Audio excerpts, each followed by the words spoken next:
اللہ تعالیٰ کی مرضی ہے اپنی مخلوقات میں سے جس کو وہ چاہے منتخب کرے اور فضیلت دے دے، یہ اس کی مرضی ہے۔ وَرَبُّكَ يَخْلُقُ مَا يَشَاءُ وَيَخْتَارُ۔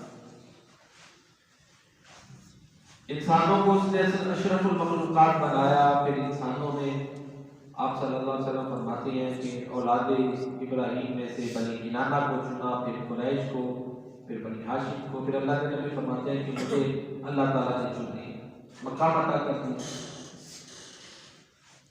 دوسری مخلوقات پر غور کریں تو اللہ تعالیٰ نے دنوں میں سے جمعہ کے دن کو فضیلت دی، اسی طرح اور بھی دنوں کو فضیلت حاصل ہے۔ راتوں میں سے لیلۃ القدر کو فضیلت خاص اللہ تعالیٰ نے عطا فرمائی، اور اسی طرح پانیوں میں سے آب زمزم ہے، پتھروں میں سے حجر اسود ہے۔ تو اللہ تعالیٰ اپنی مخلوقات میں سے جس کو چاہتا ہے زیادہ فضیلت دے دیتا ہے۔